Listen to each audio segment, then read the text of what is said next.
Welcome back to Inhale the Trail. It's race weekend. Valentine's Day weekend. Hopefully I'll get one of those Valentine's Day plaques. That's my buddy Dan. He's the one who got me back into this motocross mess. My daughter Carly decided to start racing. This is her actual first lap ever on a motocross track.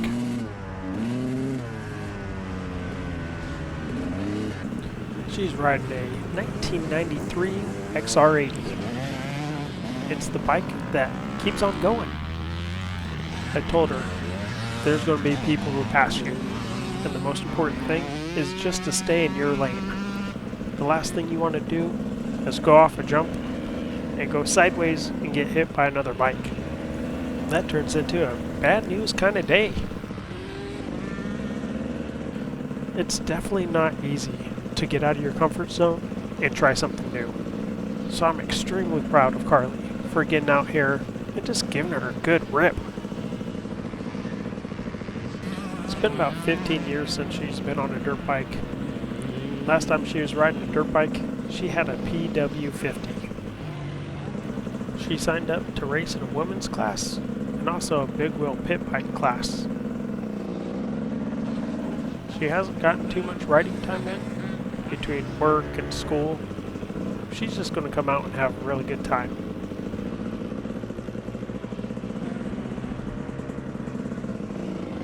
With these little tires, the ruts just throw that rear end wherever it wants to go.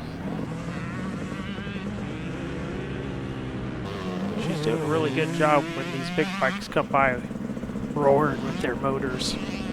I remember as a kid, big bikes flying by me just scared the crud out of me.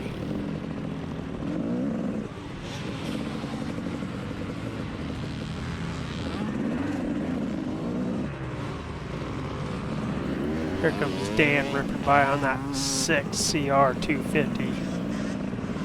Here comes the fastest guy on the track that day, Dustin. Well, she successfully made it around the track, so now it's time for me to put in some work.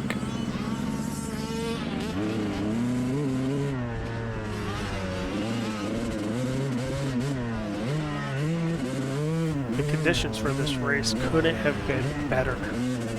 Here in Washington State, it pretty much rains 9 months out of the year.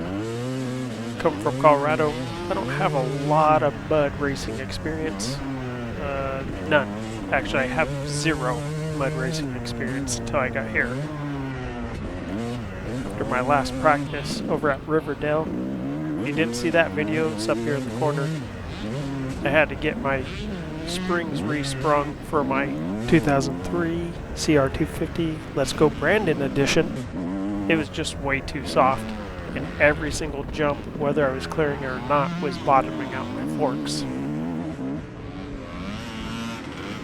I did drop a little bit of coin on these wide foot pegs, but I'll tell you what, they were worth the money.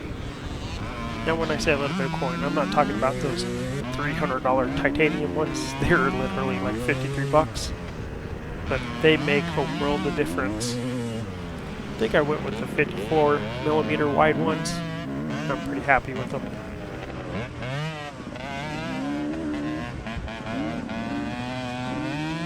One of my goals for today is to clear this large tabletop. It really bothered me last race that I wasn't able to get it, but after 12 years of not riding, I think it's okay. Next lap, I decided to give it a go. Had perfect coming into the jump, plenty of speed to get over it, and money. Perfect. I completely forgot getting my bike ready that I needed to buy oil.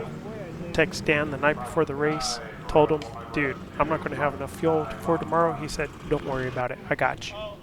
I don't know if you've ever done anything competitive, but anytime I do something competitive, whether it's a jiu-jitsu tournament, mountain bike race, in this case, dirt bike race, I always get those nerves. I got stuck under the bike. Fine though. But that's why it took her so long to come in. Oh, Dad says good luck and be careful. Thank you.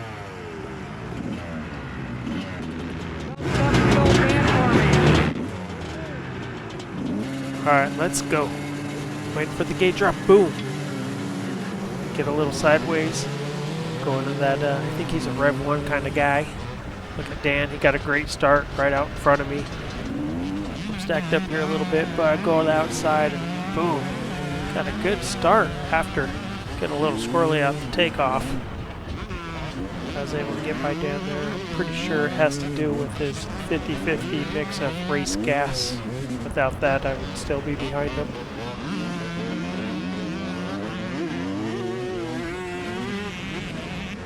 This section here gets pretty tight.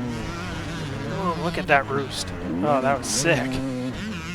So currently, right now in my class, I'm in first place. There's a bunch of different classes that start up on the line, and you just don't really know who you're racing against. I mean, evidently, you're racing against everybody because they're on the line and you want to beat everybody across, but these guys in front of me are Masters riders, and you could tell why. They're pretty darn quick. My second goal for the day was to be able to clear this finish line jump. As you can see, it has a very little landing. And then on top of that, it G's out pretty good too. So we'll see if I get it later today.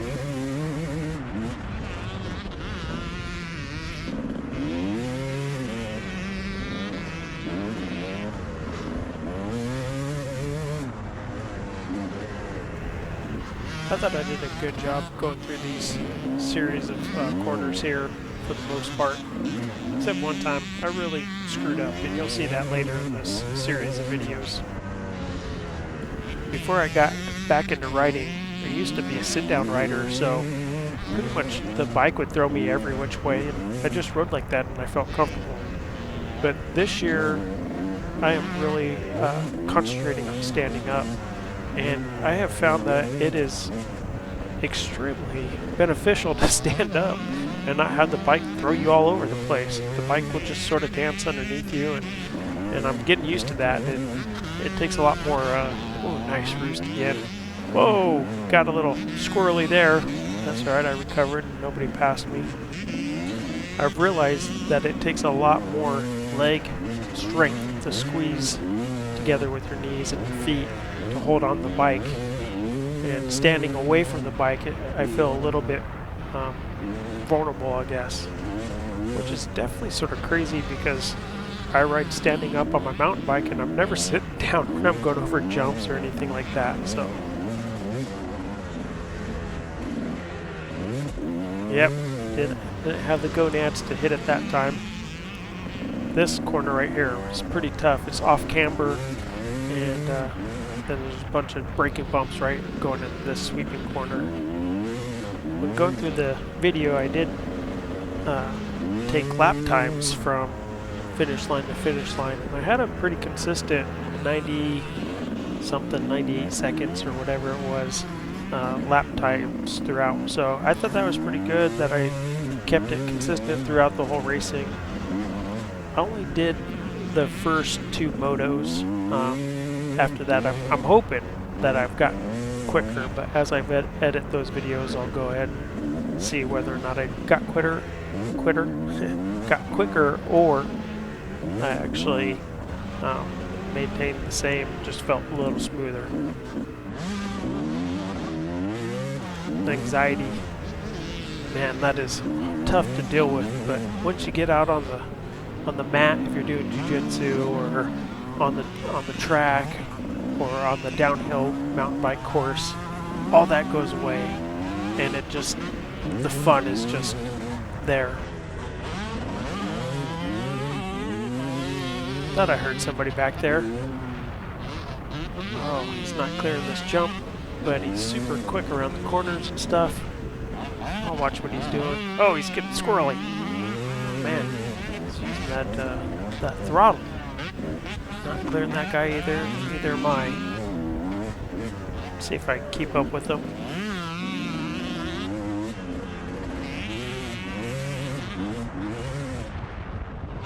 Yeah, he's getting it. All over the place.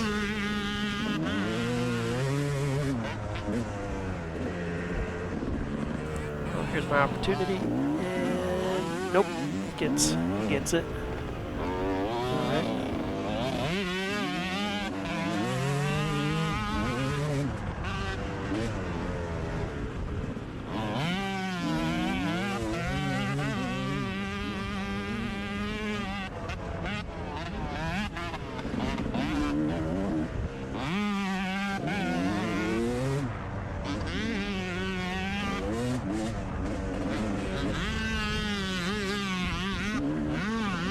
Man, he went through that corner really well. He's definitely a lot better at corner than I am.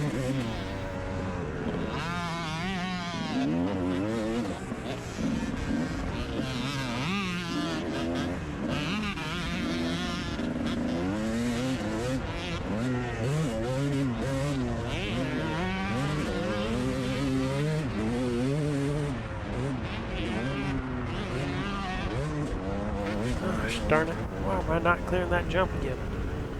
I'm not sure why I didn't drop it out a little bit more there. He just pulled over, let me go in front of him, so I'm not 100% sure what happened there, but I actually think that guy was in my class. Nonetheless, I'm glad he hopped on the track because he definitely made me increase my intensity. Oh, there goes Carly. Good luck, kiddo. Well, thanks for watching. Go ahead and get the next moto out once I get it edited. Until next time, remember, pre-ride, re-ride, free ride. Yeah, boy. Good job, dude. Good job to you, bud. Good job. What's up, bro? Dude, that was awesome.